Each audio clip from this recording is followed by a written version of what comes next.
Hello friends, എല്ലാവർക്കും നമസ്കാരം. നിങ്ങളേവരും കാത്തിരിക്കുന്ന രേവതിയുടെയും സച്ചിയുടെയും ഇന്നത്തെ വിശേഷത്തിലേക്ക് എല്ലാ കൂട്ടുകാർക്കും സ്വാഗതം. എല്ലാവർക്കും നല്ലൊരു ദിവസം ആശംസിച്ചുകൊണ്ട് തന്നെ വിശേഷത്തിലേക്ക് കിടക്കാമേ. ലൈക്ക് ചെയ്യാനും ഹൈപ്പ് ചെയ്യാനും മറക്കരുത് കേട്ടോ.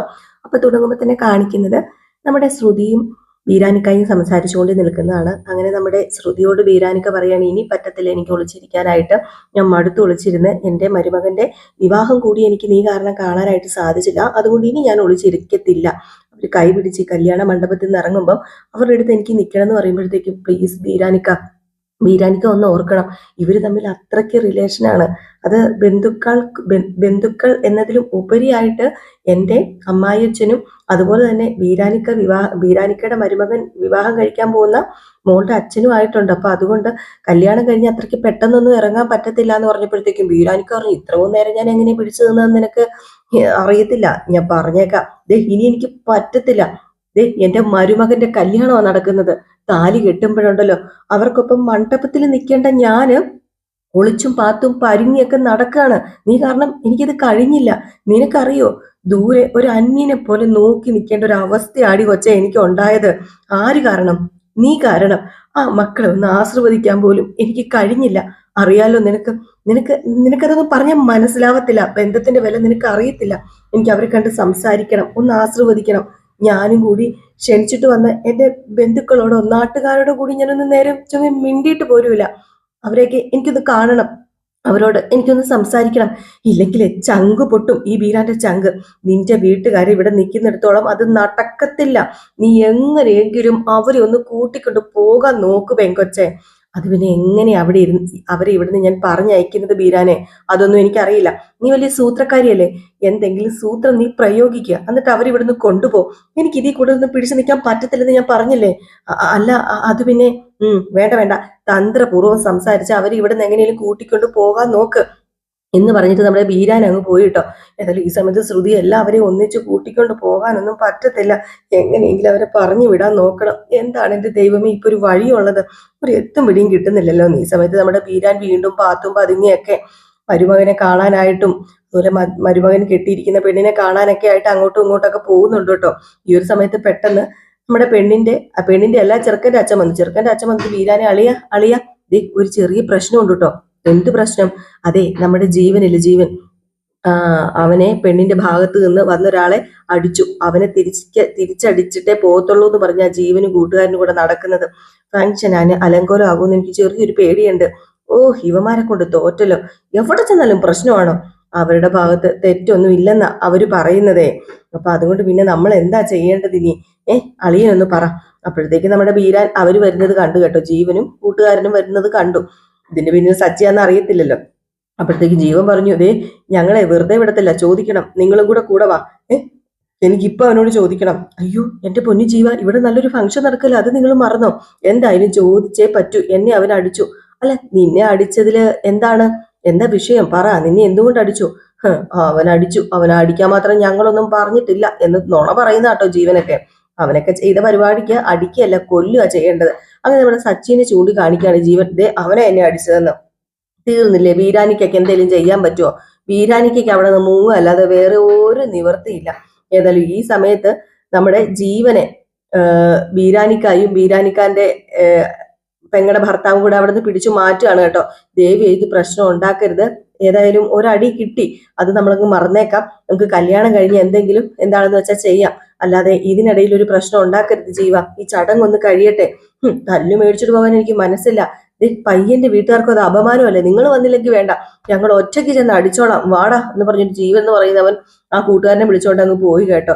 അപ്പോഴത്തേക്കും നമ്മുടെ അശോകം വന്നിട്ട് ഈ ജീവനോടും കൂട്ടുകാരനോടും പറയും, നിങ്ങൾ ഇത് അലങ്കോലമാക്കാൻ നോക്കരുത്. നിങ്ങൾ തല്ലിയിട്ടുണ്ടെങ്കിൽ അതിന് കാരണമുണ്ട്.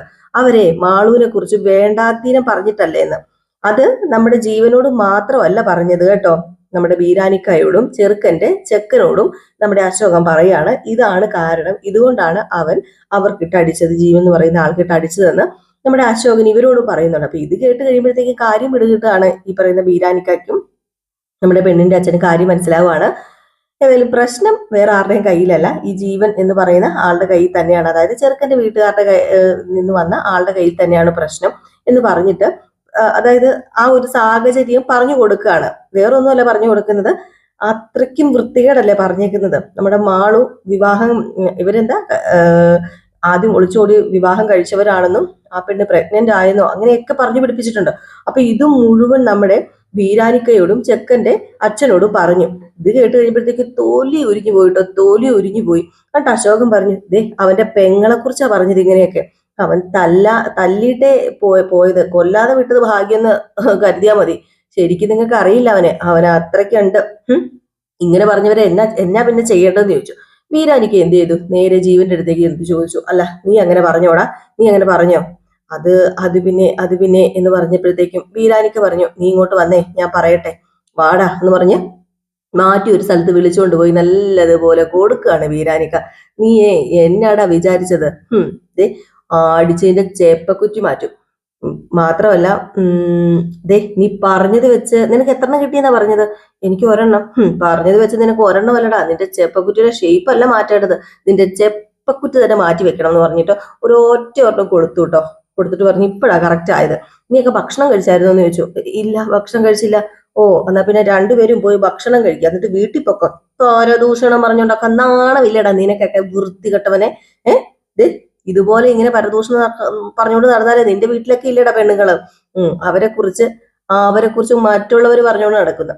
ഏതായാലും ഇതൊക്കെ നമ്മുടെ ചെറുക്കന്റെ പെണ്ണും പെണ്ണിന്റെ അച്ഛനും, അല്ല ചെറുക്കന്റെ പെണ്ണല്ല, സോറി, ചെറുക്കന്റെ അച്ഛനും പെണ്ണിന്റെ അച്ഛനും കണ്ടുകൊണ്ട് നിൽക്കുന്നത് അശോകനും ചെറുക്കന്റെ അച്ഛനും കൂടെ കണ്ടുകൊണ്ട് നിൽക്കായിരുന്നു കേട്ടോ. അപ്പോഴത്തേക്ക് നമ്മുടെ അശോകൻ പറഞ്ഞു, ആഹാ കൊള്ളാലോ, ഇയാള് രണ്ടെണ്ണം പൊട്ടിച്ചല്ലോ എന്ന് പറഞ്ഞപ്പോഴത്തേക്ക് അതെന്റെ അളിയനാ. അളിയനെ കുറിച്ച് അറിയത്തില്ല, അളിയനൊരു സകലകല വല്ലവനാന്നൊക്കെ ഇങ്ങനെ പറഞ്ഞു കൊടുത്തു കേട്ടോ. ഏതായാലും ഇത് കഴിഞ്ഞ് പിന്നെ കാണിക്കുന്ന സീൻ എന്ന് പറഞ്ഞാൽ ശ്രുതി തേരാപ്പാര പരക്കം പാഞ്ഞ് നടക്കാണ്. എങ്ങനെയെങ്കിലും വീട്ടുകാരെ പറഞ്ഞു വിട്ടിട്ട് വേണം ഇനിയിപ്പം അടുത്ത പ്ലാനും പദ്ധതിയൊക്കെ തയ്യാറാക്കാന്. അവിടെ നിന്ന് കഴിഞ്ഞിട്ടുണ്ട് ശരിയാവത്തില്ല. നമ്മുടെ വീരാനിക്ക പറഞ്ഞു കഴിഞ്ഞു, ഇനിയിപ്പം വീരാനിക്കയ്ക്ക് പിടിച്ചു നിൽക്കാൻ പറ്റത്തില്ല, വീരാനിക്ക പുറത്തിറങ്ങി നടക്കുമെന്ന് പറഞ്ഞത് കൊണ്ട് തന്നെ എങ്ങനെയെങ്കിലും സുധീനെയൊക്കെ അവിടെ നിന്ന് മാറ്റണം, സുധീനെയും ചന്ദ്രനെയൊക്കെ മാറ്റണം. അതിനുവേണ്ടി പരക്കം പാഞ്ഞ് നടന്നുകൊണ്ടിരുന്നപ്പോഴത്തേക്ക് നമ്മുടെ സുധി ആണെങ്കിൽ സംസാരിച്ചുകൊണ്ട് നിൽക്കുകയാണ്. അപ്പൊ സുധി സംസാരിച്ചുകൊണ്ട് ഇങ്ങനെ ഫോണിൽ സംസാരിച്ചുകൊണ്ട് നിൽക്കുകയാണ്. ഈ ഭക്ഷണത്തെ കുറിച്ചാട്ടോ സുധി ഈ ഫോണിൽ കൂടെ സംസാരിക്കുന്നത്. അപ്പൊ നമ്മുടെ സുധീനെ ശ്രുതി കണ്ടു. ഇങ്ങനെ ഇവിടെ നിന്ന് കഴിഞ്ഞിട്ടുണ്ടെങ്കിൽ ഇങ്ങനെ ഓരോരുത്തരെ വിളിച്ചും അതുപോലെ സംസാരിച്ചൊക്കെ നിൽക്കത്തുള്ളൂ, എങ്ങനെയെങ്കിലും ഇവിടെ മാറ്റണമല്ലോ എങ്ങനെയെന്ന് പറഞ്ഞുകൊണ്ട്, ഇങ്ങനെ മാത്രമല്ലല്ലോ നമ്മുടെ ചന്ദ്രനെയും രവീന്ദ്രനെയൊക്കെ മാറ്റണമല്ലോ എന്ന് പറഞ്ഞുകൊണ്ട് തന്ത്രങ്ങളൊക്കെ പ്ലാൻ ചെയ്തുകൊണ്ടിരിക്കുകയാണ് ഈ പറയുന്ന നമ്മുടെ ശ്രുതി. ഇതിൽ ഇത് കഴിഞ്ഞ് പിന്നെ കാണിക്കുന്നത് നമ്മുടെ സുധീനെ തന്നെയാണ് കേട്ടോ. അപ്പൊ സുധി വേറൊരു സ്ഥലത്ത് ചെന്നിരുന്നിട്ട്, ഓ പായസം ഒന്നും കൂടെ കുടിച്ചാലോ? വേണ്ടല്ലേ, ആ സച്ചി അങ്ങനെ കണ്ടാ പിന്നെ കളിയാക്കും. അല്ല അവൻ കാണാതെ പോയി ഒരു കപ്പ് പായസം അങ്ങോട്ട് കുടിച്ചാലോ? ഒന്ന് ശ്രമിച്ചു നോക്കാന്ന് പറഞ്ഞ് സുധി പതുക്കെ അവിടെ നിന്ന് എണീറ്റു കേട്ടോ. അതൊക്കെ അവിടെ നിന്ന് എണീറ്റിട്ട് പോകാൻ തുടങ്ങിയപ്പോഴത്തേക്കും പെട്ടെന്ന് ശ്രുതി വന്നിട്ട്, സുധി പോയില്ലേ ഇതുവരെ? പോകുന്നില്ലേ? എവിടെ പോകാന്? ഞാൻ പറഞ്ഞതല്ലേ ഫുഡ് കഴിച്ച ഉടനെ ഷോറൂമിൽ പോകാനായിട്ട്. എപ്പോ പറഞ്ഞു? നീ എന്നോട് പറഞ്ഞോ? ആദ്യം ഞാൻ വീട്ടിൽ നിന്ന് ഇറങ്ങിയപ്പോ പറഞ്ഞു. നീ അങ്ങനെ പറഞ്ഞതായിട്ട് എനിക്ക് ഒരു ഓർമ്മയും തോന്നുന്നില്ലല്ലോ. എന്റെ സുധി, കുറച്ചെങ്കിലും ഉത്തരവാദിത്ത ബോധം വേണ്ടേ? കഷ്ട തന്നെ സുധിയുടെ കാര്യം. അല്ല ഫുഡ് കഴിച്ചിട്ട് ഇവിടുന്ന് പോണെന്നല്ലേ പറഞ്ഞത്? ഞാൻ പോയി ഫുഡ് കഴിക്കാം, എന്നിട്ട് പോകാം. അപ്പം സുധി ഫുഡ് കഴിച്ചില്ലേ? ഫുഡ് കഴിച്ചു. പതുക്കെ ഒന്ന് പറ എന്റെ പൊന്നു ശ്രുതി, എനിക്ക് നന്നായിട്ട് വിശക്ക, ഒന്നുകൂടി ഒന്ന് കഴിക്കണം, കഴിച്ചിട്ട് പോകാം. എന്റെ പൊന്നു ശ്രുതി, അവിടെ എനിക്ക് നാണവും മാനവും ഇല്ലേ? വൃത്തികേട് കാണിക്കല്ലേ. അത് പിന്നെ എന്റെ ശ്രുതി വിശക്കുമ്പോ ഭക്ഷണം കഴിക്കുന്ന അത്രയ്ക്ക് വലിയ വൃത്തികളായിട്ടൊന്നും എനിക്ക് തോന്നുന്നില്ല. വൃത്തികേടല്ല, ഒരിക്കലും വൃത്തികേടല്ല. ഒരേ ഫംഗ്ഷന് വന്നിട്ട് 2 പ്രാവശ്യം കഴിക്കുന്നത് വൃത്തികേട് തന്നെയാ. ആരെങ്കിലും കണ്ട എന്ത് വിചാരിക്കും? എനിക്ക് വിശക്കുവാ എന്റെ പൊന്നു ശ്രുതി, എനിക്ക് കഴിക്കണം. വിശക്കുന്നുണ്ടെങ്കിൽ പുറത്തുനിന്ന് കഴിക്കുക, നാണക്കേട് കേസ്. പുറത്തുനിന്ന് കഴിച്ചിട്ട് ഷോറൂമിൽ പൊക്കോ. അത് ഇനി ഷോറൂമിലൊക്കെ പോണോ ശ്രുതി? പെണ്ണിന്റെയും ചെറുക്കന്റെ ഒക്കെ കൂടെ ചെറുക്കന്റെ വീട്ടിലേക്ക് പോകണമെങ്കിൽ, അയ്യോ പോയില്ലെങ്കിൽ അശോകനെങ്കിൽ എന്ത് പറയും? എല്ലാവരും ചെറുക്കന്റെ വീട്ടിലേക്ക് പോകണമെന്നൊന്നുമില്ല. അശോകനെങ്കിലോട് ഞാൻ പറഞ്ഞോളാം. കുറച്ചു മുമ്പ് നമ്മുടെ സ്റ്റാഫ് സുധ വിളിച്ചു, ഷോറൂമിൽ നല്ല തിരക്കുണ്ടെന്നാ പറഞ്ഞത്. ശ്രുതി പോയേ പറ്റൂ. എന്നാലേ നീയും കൂടി വാ.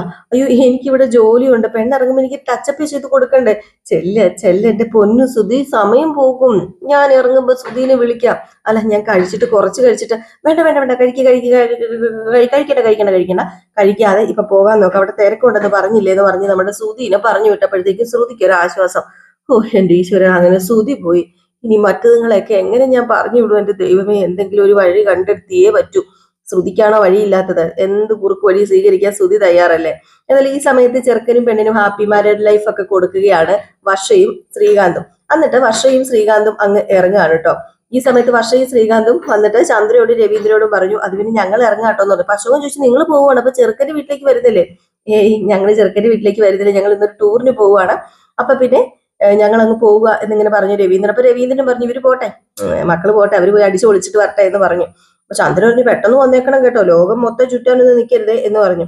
അപ്പോഴത്തേക്കും നമ്മുടെ രവീന്ദ്രൻ പറഞ്ഞു, ദേ, നിങ്ങൾ സന്തോഷത്തോടു കൂടി സമയമൊക്കെ എടുത്തിട്ട് തിരിച്ചു വന്നാൽ മതി, പെട്ടെന്ന് തിരിച്ചൊന്നും വരണ്ട കേട്ടോ, സൂക്ഷിച്ചു പോണേ, നിങ്ങൾ പോയിട്ട് വാ മക്കളെ എന്ന് പറഞ്ഞുകൊണ്ട് പറഞ്ഞു വിടുകയാണ് കേട്ടോ.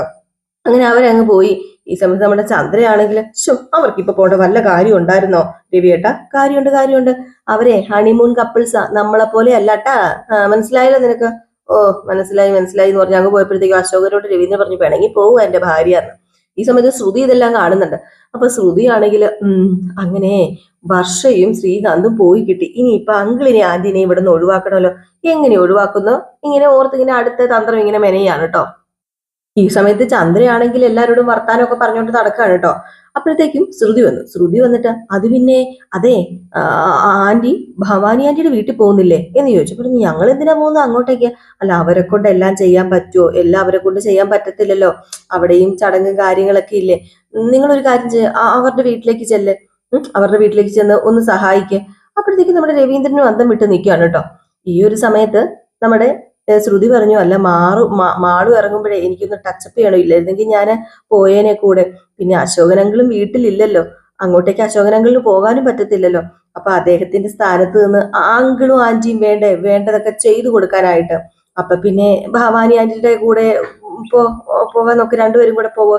അല്ല, അതൊക്കെ വേണോ ശ്രുതി? അതിന്റെ ആവശ്യമുണ്ടോ? അപ്പോഴത്തേക്ക് നമ്മുടെ രവീന്ദ്രൻ പറഞ്ഞു, ശ്രുതി മോള് പറഞ്ഞു ശരിയാണല്ലോ, ചെറുപ്പമാണെങ്കിലും ശ്രുതി മോൾക്ക് കാര്യവിവരങ്ങളുണ്ട്, നമുക്ക് അതില്ലാതെ പോയല്ലോ. എനിക്ക് ഈ ബുദ്ധി നേരത്തെ അവിടെ അശോകനില്ലല്ലോ ചന്ദ്രേ, അപ്പം നമ്മൾ വേണ്ടേ എല്ലാം ചെയ്തു കൊടുക്കാനായിട്ട്. അതും ശരിയാണ്. നമുക്ക് വേറെ ജോലിയൊന്നും ഇല്ലല്ലോ ചന്ദ്രേ, നമ്മൾ ഇവിടെ വെറുതെ ഇരിക്കല്ലേ. ബാ, നമുക്ക് അശോകന്റെ വീട്ടിലേക്ക് പോകാം, അവിടെ ചെന്ന് കാര്യങ്ങളൊക്കെ നോക്കാം.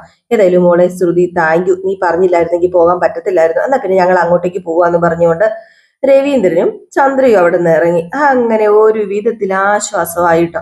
ഇനിയിപ്പോ സച്ചിൻ രേവതിനെ എങ്ങനെയെങ്കിലും അവിടുന്ന് പറഞ്ഞയക്കണം എന്ന് മനസ്സിൽ ഇങ്ങനെ വിചാരിക്കുകയാണ് കേട്ടോ. എന്തെങ്കിലും തന്ത്രം ഉണ്ടാക്കി പറഞ്ഞയക്കണം. ഏതായാലും ഈ സീൻ കഴിഞ്ഞൊക്കെ പിന്നെ കാണിക്കുന്ന സീൻ എന്ന് പറഞ്ഞാല് നമ്മുടെ ശ്രുതി എന്ത് ചെയ്യുന്നു, മറ്റേ അടി കിട്ടിയ ജീവൻ എന്ന് പറയുന്ന അവരിരുന്ന് ഭക്ഷണം കഴിക്കണം. അപ്പൊ അവരെ പെട്ടെന്ന് കാണുകയാണ്. അവരെ പെട്ടെന്ന് കണ്ടപ്പോഴത്തേക്ക് സച്ചിനെ രേവതിനെ പറഞ്ഞു വിടാൻ ഒരു ഐഡിയ കിട്ടിയെന്ന് ഇങ്ങനെ മനസ്സിൽ വിചാരിക്കും. അപ്പൊ ഇവരെ കൊണ്ട് എന്തെങ്കിലും ചെയ്യിച്ച്, അതായത് അടി കൊണ്ട് ജീവനാണെങ്കിൽ സച്ചിനെ തല്ലാൻ നിൽക്കല്ലേ, അപ്പൊ ഇവരെ കൊണ്ട് എന്തെങ്കിലും ചെയ്യിച്ച് നമ്മുടെ സച്ചിനെ പറഞ്ഞു വിടണം. അല്ലെങ്കിൽ പിന്നെ രേവതിയോട് എന്തെങ്കിലും എരിവൊക്കെ പറഞ്ഞു കൊടുത്തിട്ട് സച്ചിനെ പറഞ്ഞ് ഇവിടെ നിർത്തിയാൽ ശരിയാവത്തില്ല, സച്ചിനെ കൊണ്ട് പോക്കോ, അവർ തല്ലാൻ വേണ്ടി നടക്കോ, വലിയ പ്രശ്നമാവും എന്നൊക്കെ പറഞ്ഞു കഴിഞ്ഞിട്ടുണ്ടെങ്കിൽ നമ്മുടെ സച്ചിനെ പറഞ്ഞു വിടാനും രേവതിനെ പറഞ്ഞു വിടാൻ പറ്റൂല്ലോ. രേവതി പറഞ്ഞ സച്ചി പോവുകയും ചെയ്യും. അപ്പൊ അതുകൊണ്ടാന്ന് തോന്നുന്നു സച്ചിനെ രേവതി എവിടെയായിരിക്കും എന്ന് പറഞ്ഞുകൊണ്ട് ഇവരെന്ത് ചെയ്യുന്നു, സച്ചിൻ രേവതി എവിടെയാന്ന് അന്വേഷിക്കാൻ ഇങ്ങനെ ഇവരല്ല നമ്മുടെ ശ്രുതി പോവുകയാണ്. അങ്ങനെ രേവതിനെ ചെന്ന് നമ്മുടെ ശ്രുതി പിടിച്ചു കേട്ടോ. ശ്രുതി പിടിച്ചിട്ട് ഇങ്ങ് വന്നേ, അതെ, എനിക്കൊരു കാര്യം പറയാനുണ്ട്. അല്ല, സച്ചി എവിടെ? അത് പിന്നെ സച്ചിയുടെ അപ്പുറം എവിടെയുണ്ടോ? അതെ, ആ ഗുണ്ടകൾ സച്ചിനെ അടിക്കും കേട്ടോ. ഏത് ഗുണ്ടകൾ? എനിക്ക് മനസ്സിലാവുന്നില്ല. നേരത്തെ സച്ചി ഒരുത്തനെ അടിച്ചില്ലേ, അവനും അവന്റെ ഫ്രണ്ട്സും കൂടെ ചേർന്ന്. എന്നാ പിന്നെ അവരുടെ കഷ്ടകാലം, അല്ലാതെ എന്ത് പറയാനാ. അവർക്ക് ഇന്ന് അവരുടെ വീട്ടിൽ പോകാൻ പറ്റത്തില്ല, പോകുന്നത് ഹോസ്പിറ്റലിലേക്കായിരിക്കും. സച്ചേട്ടനെ അറിയാലോ, കൊടുക്കും സച്ചേട്ടൻ. പാവങ്ങള് ഇന്ന് മിക്കവാറും പഞ്ഞിക്കിടും. അതുകൊണ്ടാ ഞാൻ പറഞ്ഞതെന്ന് പറഞ്ഞപ്പോഴത്തേക്കും ശ്രുതി പറഞ്ഞു, ദേ, അവര് ഭക്ഷണം കഴിക്കുമ്പോഴേ സച്ചിനെ വെറുതെ വിടില്ല, ഇവിടുന്ന് പോകുന്നതിന് മുമ്പ് അവന്റെ കൈയും കാലും തല്ലി ഓടിക്കുന്നൊക്കെ പറയുന്നുണ്ടായിരുന്നു. മിക്കവാറും നടന്നത് തന്നെ. അതേന്നേ, മാത്രല്ല കേട്ടോ, കൈയും കാലും തല്ലി ഓടിച്ചാലല്ല, തല്ലി കൊല്ലണം എന്നൊക്കെയാ പറഞ്ഞത്. ഞാൻ അവരെ കുറിച്ച് ചെക്കന്റെ അച്ഛനോട് ചോദിച്ചു, നാട്ടിലുള്ള ഗുണ്ടകളാ, എന്ത് ചെയ്യാൻ മടിക്കാത്തവരാന്നൊക്കെയാ അദ്ദേഹം പറഞ്ഞത്. പ്രശ്നമാവോ? സച്ചി അവരെ എന്തെങ്കിലും ചെയ്യുമോ എന്നൊരു പേടിയൊക്കെ അദ്ദേഹത്തിനും ഉണ്ട്. നീയെ ഒരു കാര്യം ചെയ്യും, സച്ചിനെ കൂട്ടി വീട്ടിലേക്ക് പൊക്കോ. ഏ അവരെ പിടിച്ച് സച്ചിനെ കൂട്ടി വീട്ടിൽ പോകാനോ? അത് കൊള്ളാം. അവരെ അവരുടെ വീട്ടിലേക്ക് വിടുന്നതായിരിക്കും നല്ലത്. എന്റെ സച്ചേട്ടനെ അങ്ങനെ തൊട്ടാലേ അവരുടെ കന്ത കഴിക്കും സച്ചേട്ടൻ. അതാ ഉണ്ടാകാൻ പോകുന്നത്. സച്ചേട്ടൻ എവിടെ പോകാൻ പോകുന്നില്ല, ഇവിടെ തന്നെ സച്ചേട്ടൻ കാണും. അപ്പോഴത്തേക്ക് നമ്മുടെ ശ്രുതി യേശു നില്ലൊന്ന് മാറ്റി പിടിച്ചാലോ എന്ന്. ശ്രുതി ഇങ്ങനെ മനസ്സിൽ. അപ്പോഴത്തേക്ക് രേവതി ചോദിച്ചു, കഴിഞ്ഞോ? ഇനിയൊന്നും ഇല്ലല്ലോ. അല്ല രേവതി പോവല്ലേ, നിക്കേ, ഞാൻ കാര്യം പറയാം. സച്ചിയെ തല്ലിയാലേ അവൻ തിരിച്ചു ചെല്ലുമെന്ന് എനിക്കറിയാം. ഒടുക്കം സച്ചിയെ ജയിക്കൂ എന്നും എനിക്കറിയാം. പക്ഷെ ഒരു കാര്യമുണ്ട്. എന്ത് കാര്യം? എന്ത് കാര്യം എന്ന് പറ ശ്രുതി. അയ്യേ രേവതി, നീ മണ്ടിയായി പോയല്ലോ. ഇതൊരു കല്യാണ മണ്ഡപമല്ലേ? കല്യാണം കഴിഞ്ഞ ആളുകളൊക്കെ ഭക്ഷണം കഴിക്കുകയാണ്. അതിനിടയിൽ ഇവിടെ എങ്ങനെ അടി നടന്നാൽ ഈ ഫംഗ്ഷൻ അലങ്കോലം ആകൂലേ? നീ ഒന്ന് ഓർത്തു നോക്കിയ സച്ചി കാരണം ഇത് അലങ്കോലം ആയാൽ ആർക്കാ നാണക്കേട്? നിനക്ക് നാണക്കേട്, സച്ചിക്ക് നാണക്കേട്, സച്ചിക്ക് കുറ്റം. എല്ലാവരും കൂടെ സച്ചിനെ കുറ്റപ്പെടുത്തും. ദേ അച്ഛൻ വരെ കുറ്റപ്പെടുത്തും.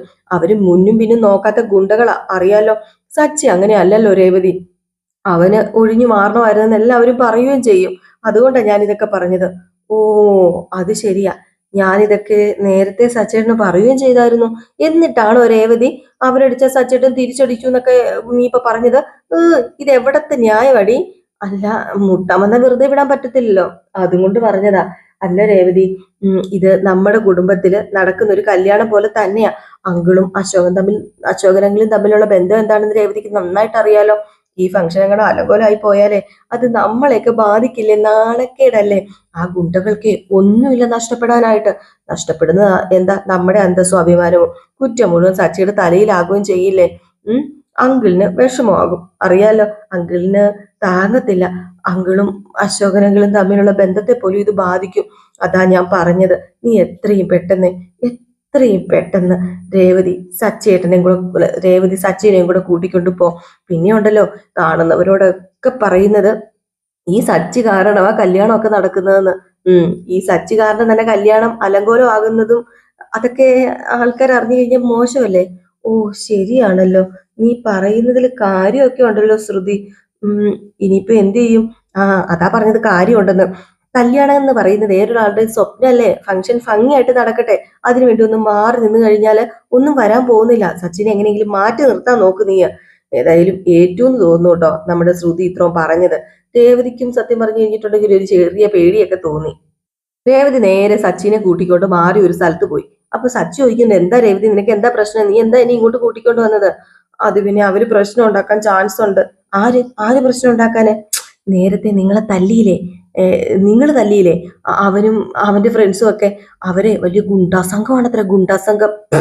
ഗുണ്ടാസംഘോ എന്താ രേവതി? അതേ, അവര് നിങ്ങൾ തിരിച്ചു തല്ലാൻ പ്ലാൻ ചെയ്യുന്നുണ്ട്. എന്തുവാ എന്റെ പൊന്നു രേവതി, എന്നെ ചീരിപ്പിച്ച് നീ കൊല്ലാതെ. അവരെന്നെ തല്ലിക്കൊന്ന് കുഴിച്ചു മൂടി ചാക്കി കെട്ടി പുഴയെ താത്തും. ഓ, ഇപ്പൊ ഒരുത്തൻ ചീരിപ്പിച്ച് വയറുവേന എടുക്കുക എനിക്ക്. എന്റെ പൊന്നു സച്ചിയുടെ, ഞാൻ തമാശ പറഞ്ഞതല്ല. ഞാൻ പറയുന്നൊന്ന് കേക്കെന്ന് പറഞ്ഞിട്ട് വിശദമായിട്ട് അങ്ങ് പറഞ്ഞു കൊടുക്കുകയാണ് കേട്ടോ നമ്മുടെ രേവതിയല്ല സച്ചിയോട്. അങ്ങനെ ഒരു വിധത്തിൽ നമ്മുടെ ശ്രുതിയല്ല രേവതി പറഞ്ഞ് സമ്മതിപ്പിച്ചെടുത്ത് അവരോട് പറയാതെ നമുക്ക് പോകാം. പറഞ്ഞു കഴിഞ്ഞിട്ടുണ്ടെങ്കിൽ സച്ചി പറഞ്ഞിട്ട് പോകാൻ നിർത്തും. വേണ്ട പറഞ്ഞ വിടത്തില്ല, പറയാതെ പോകാന്ന് പറഞ്ഞ് കൈ പിടിച്ച് വലിച്ചുകൊണ്ട് പോകുന്നുണ്ട്. ശ്രുതിയാണ് നെഞ്ചത്ത് കൈ വെച്ചിട്ട്, അയ്യ ദൈവമേ, എന്തൊരു ആശ്വാസമായല്ലോ എന്ന് ഓർത്തിട്ട് ഇങ്ങനെ നെഞ്ചത്ത് കൈ വെച്ചോണ്ടിരിപ്പുണ്ട് കേട്ടോ. ഏതായാലും കാത്തിരുന്ന് തന്നെ കാണാം രേവതി സച്ചി അവിടുന്ന് പോകുമെന്ന്. മിസ് ചെയ്ത് കളയരുത് കേട്ടോ. എല്ലാവരും എല്ലാ ദിവസവും വീഡിയോ കാണണം കേട്ടോ. അതിനോടൊപ്പം നമ്മുടെ വീഡിയോ ഇഷ്ടപ്പെടുന്നവരാണെങ്കിൽ ലൈക്ക് ഹൈപ്പും കൂടെ അടിച്ചിട്ടേ പോകാവുള്ളൂ. അപ്പൊ Tata, bye bye. Next video ആയിട്ട് വരാമേ.